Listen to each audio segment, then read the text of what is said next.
He is not here. He has risen just as he said. So the angel greeted the women as they came out to the tomb on the first Easter morning. Happy Easter to you.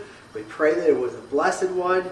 Easter is the most important day of the year because Easter proves a whole bunch of important truths. The next few weeks, we're going to take a look at some things from Matthew's account of the resurrection.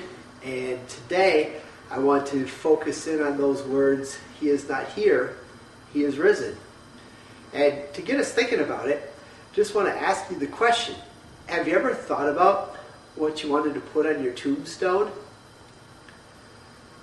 One time I went online and just did some searching for tombstone epitaphs, and it was pretty interesting. There are some that are out there that are informative, others give life advice, some are pessimistic, others are funny. Just a few samples. For example, on Mel Blanc's tombstone, his epitaph, Mel Blanc, of course, was the voice of Bugs Bunny. His tombstone epitaph is, "That's all, folks." That's all, folks. I thought that was pretty good. On a dentist's tomb in Scotland, it reads, "Stranger, tread this ground with gravity. Dentist Brown is filling his last cavity." Thought that was pretty humorous as well. Here's one by the English writer John Keats. Terribly pessimistic. Listen to this. "This grave contains all that was mortal of a young English poet who on his deathbed, in the bitterness of his heart, at the malicious power of his enemy, desired these words to be engraved on his tombstone. Here lies one whose name was written in water." Wow. That's pessimistic, huh? Some of them were kind of funny. "Here lies the body of John Round, lost at sea and never found." Guess not, huh?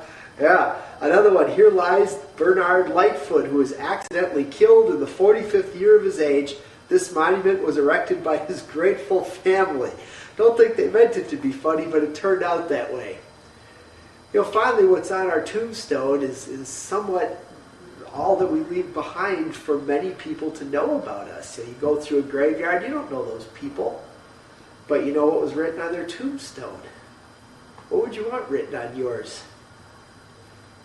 Finally, wouldn't you want on your tombstone what was written on Jesus' tombstone? He's not here. He is risen. Wouldn't you like to have that on your tombstone? Absolutely. And you know what?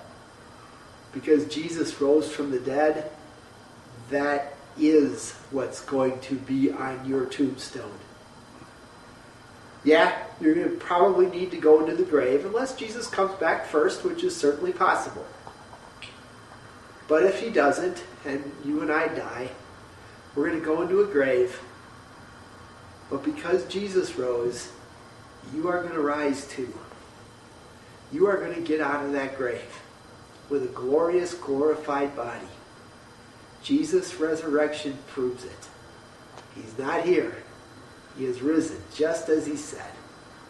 That's what's going on your tombstone. Those are words for life. Thanks for joining us. Come back next week. We'll take a look at some more of Matthew chapter 28.